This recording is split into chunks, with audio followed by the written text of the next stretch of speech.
we're going to go into the types of property rights. So lastly, we're going to talk about the type of property rights.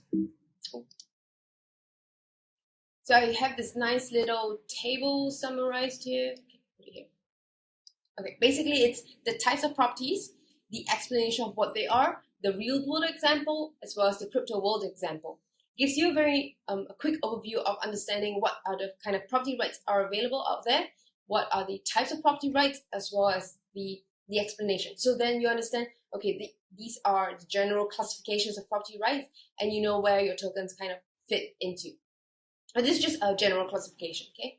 So first we have open access. So open access means it's owned by everyone gets access to, and the example will be the ocean or air or, yeah, I mean, climate change is a big problem, it's a big issue now, I'm not going to talk about that, but the ocean in general, it's owned by everyone gets access to. You want to go to the beach, you can just go. If you want to swim from here to another country, if you can, then just go for it. You're not, everyone gets to own it, everyone gets access to it. So in the crypto world, it's kind of like codes on GitHub, because we're talking about open source, right? Open source is similar to open access, where things are open. It's not exactly owned by everyone, but everyone gets access to it, the codes on GitHub. Some of them also have creative license to the codes, so you get to use the code, and you get to kind of not exactly own the code, but you can modify the code in the way that you want. So this is a very close example to the crypto world that I can think of. Public property. Public property, it's where it's owned by all, but its use and access is controlled by a community. So it's not like a gatekeeping kind of control, but just that, if anything goes wrong, there's a little bit like someone taking care of the thing, the space. So for example, a park. Everyone gets to use the park, but if a park gets dirty, or the park has a lot of litter, or a tree falls down, who takes care of it? It's quite a challenge to rely on the good heart of the community to kind of clean that up.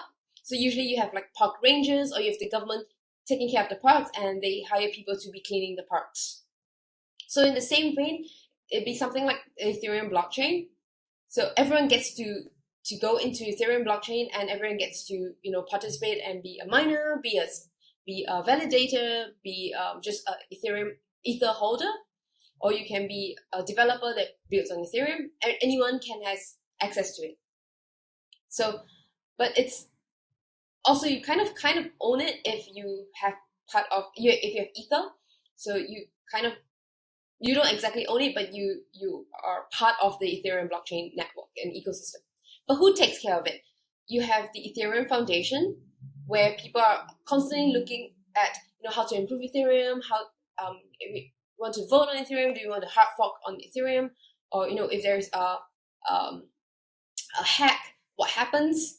Are we going to hard fork into a new Ethereum chain, or what are we going to do? So it's not exactly controlled by Ethereum Foundation, but it's kind of managed, or it's kind of taken care of and looked after. The other one is common property. So it's owned by a group of individuals. So there'd be something like a board of directors or shareholders owning a company. They own the company, they have equities in the company, so they own the company. In the same vein, that will be something like a permission DLT. So it could be like R3 Corda, it could be Hyperledger, where the consortium owns that specific blockchain, or the consortium owns a specific distributed ledger. And so it means that you can't just enter because you want to, you feel like it. It's not like public property, but a common property between the consortiums, or between the partners. And lastly, it's private property. So it's owned by a specific individual or entity. So the Coca-Cola recipe, it's owned by a few people, but I don't really know if it's actually owned by Coca-Cola. I guess it should be, but it's a private property. I can't just Google and get Coca-Cola's recipe, the exact recipe. And in the crypto world, there will be your private key. So your private key, it's your private property, and please do not share it with anyone. It's just like your PIN code for your bank cards. So now let's talk a little bit more about Harburger's taxation that I shared just now. I show you what it means, and I show you how I'm bringing in some other aspects together. It's like building blocks to build up this new business model. So imagine you're an owner, and you play Pokemon Go, and like a Pokemon Go on blockchain, and you have Pikachu. So you want to sell Pikachu. So when you have Pikachu, you have to pay taxes on them. It's just a new model that you have to pay taxes, and this taxes is 10% of the cost or the price of Pikachu. So it's instead of taxes, think of it as a transaction fee based on the block value. So Pikachu is in a block, and for Pikachu's block to be validated to prove that you now own Pikachu, you have to pay 10% of the value of this block. And this 10% is the transaction fee, or this 10% is what we call taxes. So what I can do is, because Harburger's taxation is where I declare, it's a self-declaration of the price of the item, and then you pay taxes on that. So let's say I'm just using a random coin called the Economics Design Coin, EDC. It can be anything. So I declare that this owner, he caught Pikachu, and he wants to buy Pikachu. He wants to validate Pikachu to be in his pocket. And he says that, okay, I declare Pikachu is 10 coins. And the taxes that he pays will be 10%. So he has to pay one coin as the transaction fee. Now you're gonna think, oh, this is such a silly mechanism, right? It's not really very useful, because this owner can say that, okay, I declare Pikachu as 1 coin, and then I'll just pay 0.1 coin as my transaction fee. Then this is not a very good system. This system will drive everything to 0. Or he just says that, oh, I think Pikachu is worth less than 0, so I don't have to pay taxes at all. But here's the catch. So the first step is that he declares the value of Pikachu in this block. Now here's the catch. You have a different guy, a potential buyer, and he says, oh, I really love Pikachu, and I'm building a Pokemon deck, and I'm just missing Pikachu right now. So if I see Pikachu, I actually value Pikachu at higher price, at 11 coins. And when he sees that, okay, the owner says that, this guy says that Pikachu is worth 10 coins, and I value Pikachu at 11 coins, then now I have the right to buy this Pikachu in a block from the owner. So the owner declared it's 10 coins. The potential buyer thinks that it's worth more, so the potential buyer will give 10 coins to him because he says that it's 10 coins, and the potential buyer will pay the taxes instead. So this is where you have a list. Every time something wants to be transacted, the owner will write the declared value, and then anyone who thinks that the value is worth more will just pay the declared value to the owner. So this is good, because then the owner will not price it super low. The owner will not say that it's just 1 coin, because then someone else can just buy this from him at 1 coin. But if he thinks that this is valued more at 1 coin, and he receives 1 coin in exchange for Pikachu, it's not fair, right? You feel that, oh, why would I do that? That's a stupid move. So you won't do that.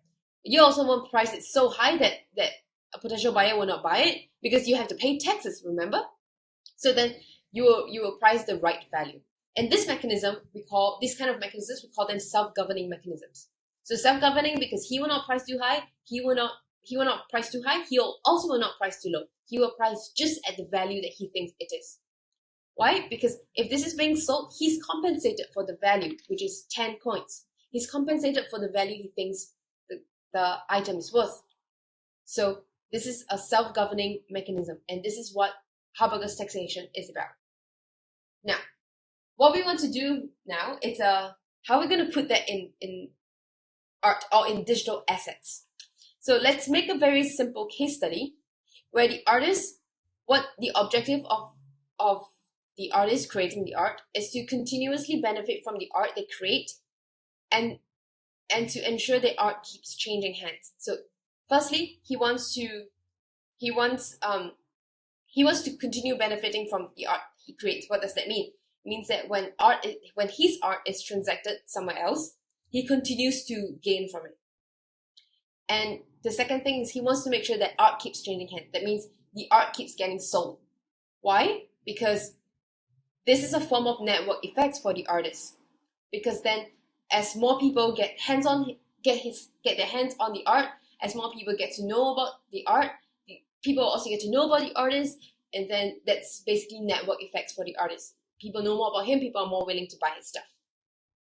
So this is the general gist of how it works, and then we'll go through the pictorial version of how it works, okay? So the artist creates an art, and artist A will sell the art to buyer B. He gets the profit. Very straightforward.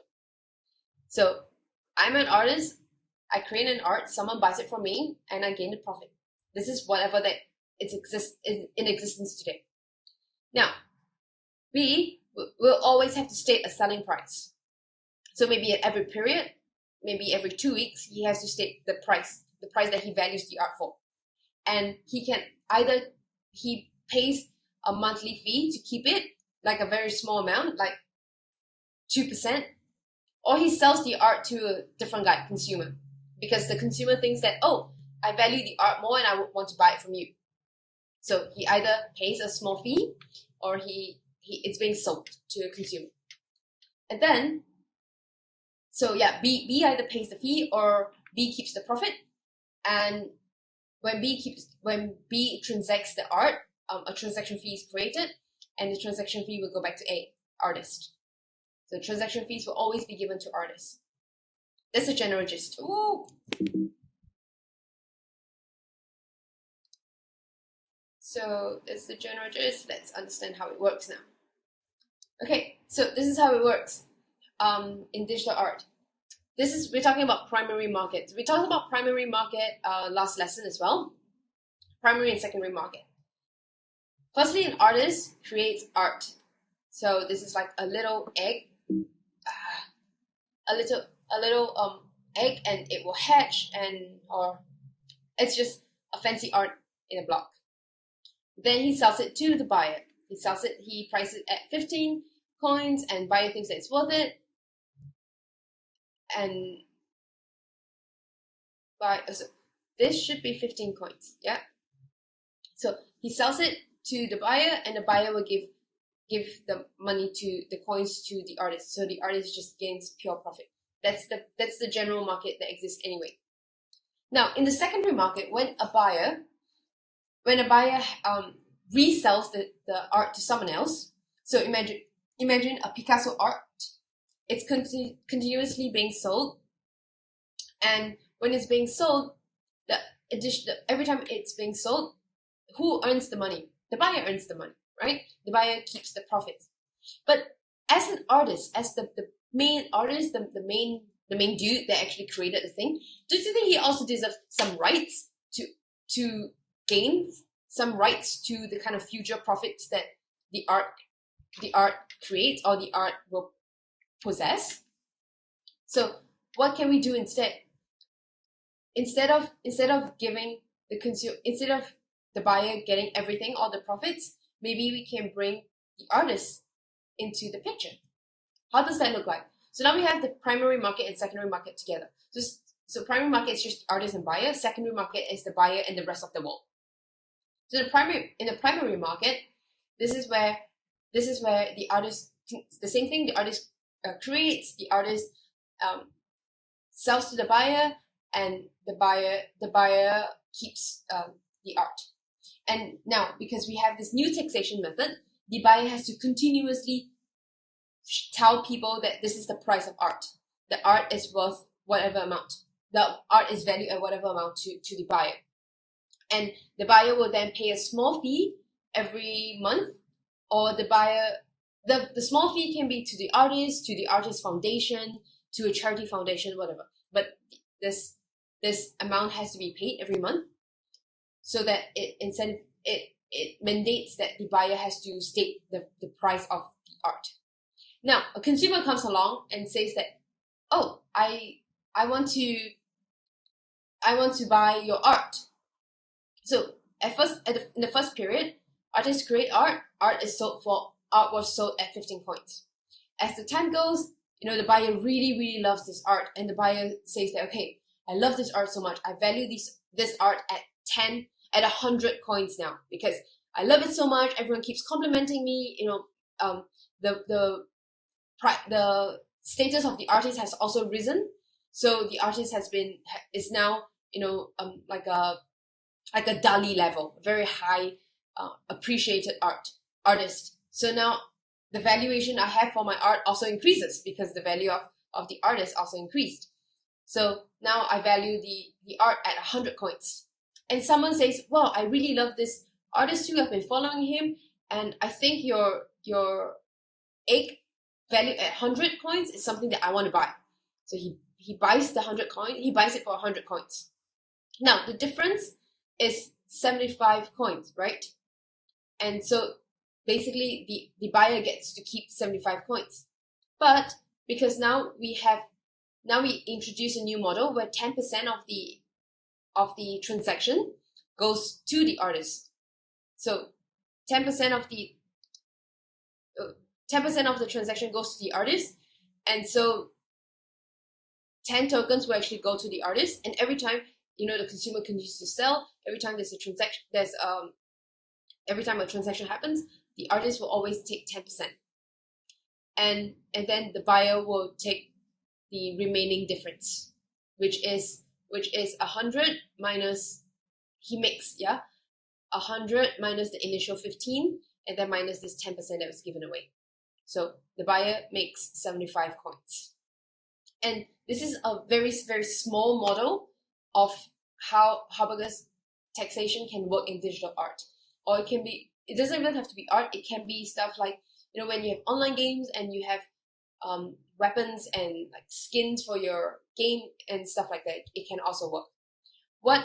So if you want, I would want you to think about how we can add token bonding costs into this. How can we add maybe kind of a personal token into this, or what other property rights can we give or can we add into this token model? So think about it, and if you have any ideas, just share it below, because I have an idea, and then maybe we can discuss in the comments. So this is Harburger's taxation in digital art.